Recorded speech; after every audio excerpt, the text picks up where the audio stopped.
Welcome to the One Year Bible, June 2. The Old Testament reading, 2 Samuel chapter 19, verse 11, through chapter 20, verse 13. Then King David sent Zadok and Abiathar the priests to say to the elders of Judah, "Why are you the last ones to welcome back the king into his palace? For I have heard that all Israel is ready. You are my relatives, my own tribe, my own flesh and blood. So why are you the last ones to welcome back the king?" And David told them to tell Amasa, "Since you are my own flesh and blood, like Joab, may God strike me and even kill me if I do not appoint you as commander of my army in his place." Then Amasa convinced all the men of Judah, and they responded unanimously. They sent word to the king, "Return to us and bring back all who are with you." So the king started back to Jerusalem, and when he arrived at the Jordan River, the people of Judah came to Gilgal to meet him and escort him across the river. Shimei, son of Gera, the man from Bahurim in Benjamin, hurried across with the men of Judah to welcome King David. 1,000 other men from the tribe of Benjamin were with him, including Ziba, the chief servant of the house of Saul, and Ziba's 15 sons and 20 servants. They rushed down to the Jordan to meet the king. They crossed the shallows of the Jordan to bring the king's household across the river, helping him in every way they could. As the king was about to cross the river, Shimei fell down before him. "My lord, the king, please forgive me," he pleaded. "Forget the terrible things your servant did when you left Jerusalem. May the king put it out of his mind. I know how much I sinned. That is why I have come here today, the very first person in all Israel, to greet my lord the king." Then Abishai, son of Zeruiah, said, "Shimei should die, for he cursed the Lord's anointed king." "Who asked your opinion, you sons of Zeruiah?" David exclaimed. "Why have you become my adversary today? This is not a day for execution, for today I am once again the king of Israel." Then turning to Shimei, David vowed, "Your life will be spared." Now Mephibosheth, Saul's grandson, came down from Jerusalem to meet the king. He had not cared for his feet, trimmed his beard, or washed his clothes since the day the king left Jerusalem. "Why didn't you come with me, Mephibosheth?" the king asked him. Mephibosheth replied, "My lord the king, my servant Ziba deceived me. I told him, 'Saddle my donkey so I can go with the king,' for as you know I am crippled. Ziba has slandered me by saying that I refused to come. But I know that my lord the king is like an angel of God. So do what you think is best. All my relatives and I could expect only death from you, my lord, but instead you have honored me by allowing me to eat at your own table. What more can I ask?" "You've said enough," David replied. "I've decided that you and Ziba will divide your land equally between you." "Give him all of it," Mephibosheth said. "I am content just to have you safely back again, my lord the king." Barzillai of Gilead had come down from Rogelim to escort the king across the Jordan. He was very old, 80 years of age, and very wealthy. He was the one who had provided food for the king during his stay in Mahanaim. "Come across with me and live in Jerusalem," the king said to Barzillai. "I will take care of you there." "No," he replied. "I am far too old to go with the king to Jerusalem. I am 80 years old today, and I can no longer enjoy anything. Food and wine are no longer tasty, and I cannot hear the singers as they sing. I would only be a burden to my lord the king. Just to go across the Jordan River with the king is all the honor I need. Then let me return again to die in my own town, where my father and mother are buried. But here is your servant, my son Kimham. Let him go with my lord the king, and receive whatever you want to give him."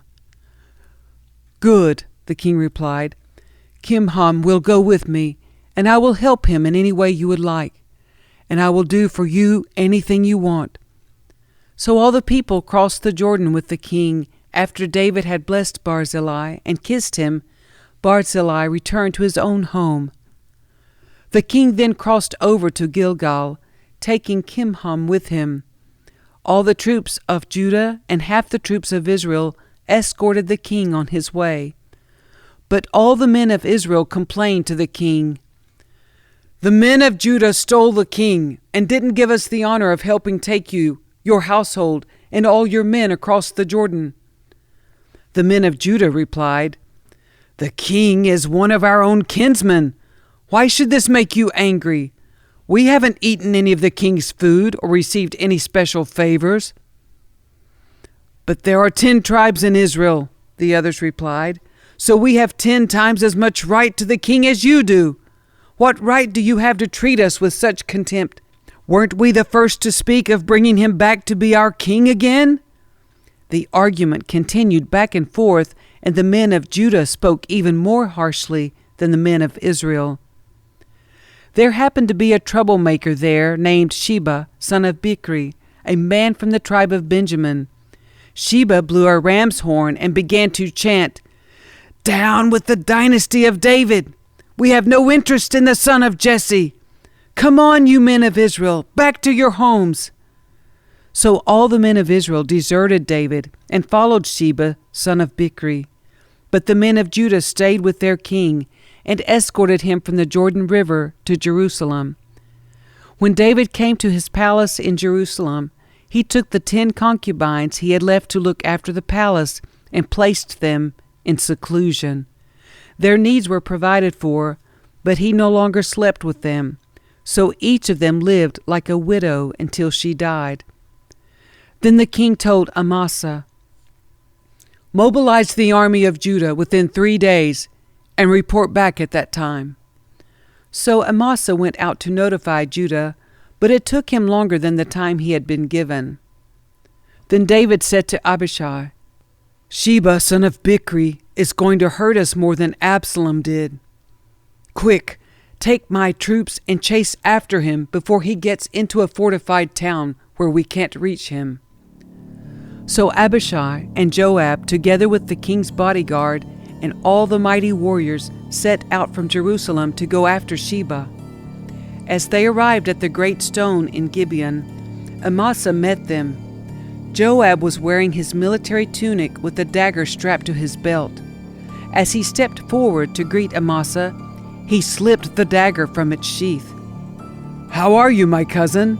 Joab said, and took him by the beard with his right hand as though to kiss him.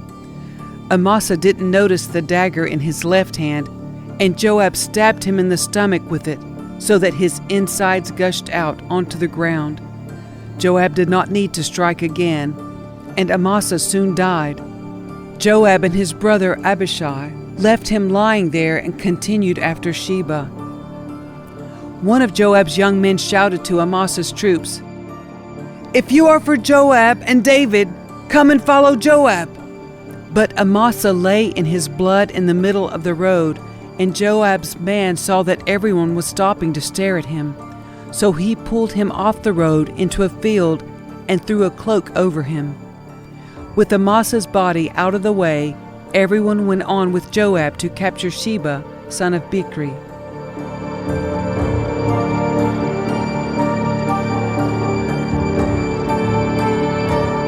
The New Testament reading, John chapter 21, verses 1 through 25. Later, Jesus appeared again to the disciples beside the Sea of Galilee. This is how it happened.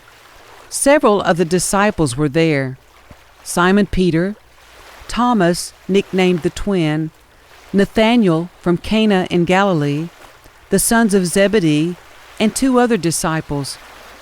Simon Peter said, "I'm going fishing." "We'll come too," they all said. So they went out in the boat, but they caught nothing all night. At dawn, Jesus was standing on the beach, but the disciples couldn't see who he was. He called out, "Fellas, have you caught any fish?" "No," they replied. Then he said, "Throw out your net on the right-hand side of the boat, and you'll get some." So they did, and they couldn't haul in the net because there were so many fish in it. Then the disciple Jesus loved said to Peter, "It's the Lord." When Simon Peter heard that it was the Lord, he put on his tunic, for he had stripped for work, jumped into the water, and headed to shore. The others stayed with the boat and pulled the loaded net to the shore, for they were only about 100 yards from shore. When they got there, they found breakfast waiting for them, fish cooking over a charcoal fire, and some bread. "Bring some of the fish you've just caught," Jesus said. So Simon Peter went aboard and dragged the net to the shore. There were 153 large fish, and yet the net hadn't torn. "Now come and have some breakfast," Jesus said. None of the disciples dared to ask him, "Who are you?" They knew it was the Lord. Then Jesus served them the bread and the fish. This was the third time Jesus had appeared to his disciples since he had been raised from the dead. After breakfast, Jesus asked Simon Peter, "Simon, son of John, do you love me more than these?" "Yes, Lord," Peter replied. "You know I love you." "Then feed my lambs," Jesus told him. Jesus repeated the question, "Simon, son of John, do you love me?" "Yes, Lord," Peter said. "You know I love you." "Then take care of my sheep," Jesus said. A third time he asked him, "Simon, son of John, do you love me?" Peter was hurt that Jesus asked the question a third time. He said, "Lord, you know everything. You know that I love you." Jesus said, "Then feed my sheep. I tell you the truth, when you were young, you were able to do as you liked. You dressed yourself and went wherever you wanted to go. But when you are old, you will stretch out your hands, and others will dress you and take you where you don't want to go." Jesus said this to let him know by what kind of death he would glorify God. Then Jesus told him, "Follow me." Peter turned around and saw behind them the disciple Jesus loved, the one who had leaned over to Jesus during supper and asked, "Lord, who will betray you?" Peter asked Jesus, "What about him, Lord?" Jesus replied, "If I want him to remain alive until I return, what is that to you? As for you, follow me." So the rumor spread among the community of believers that this disciple wouldn't die. But that isn't what Jesus said at all. He only said, "If I want him to remain alive until I return, what is that to you?" This disciple is the one who testifies to these events and has recorded them here, and we know that his account of these things is accurate. Jesus also did many other things. If they were all written down, I suppose the whole world could not contain the books that would be written.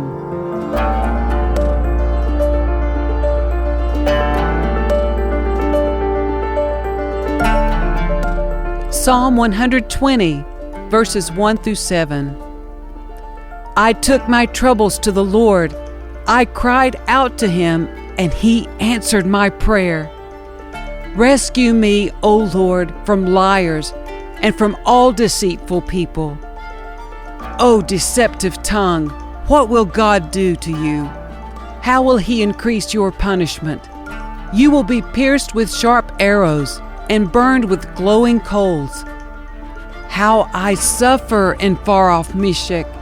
It pains me to live in distant Kedar. I am tired of living among people who hate peace. I search for peace, but when I speak of peace, they want war.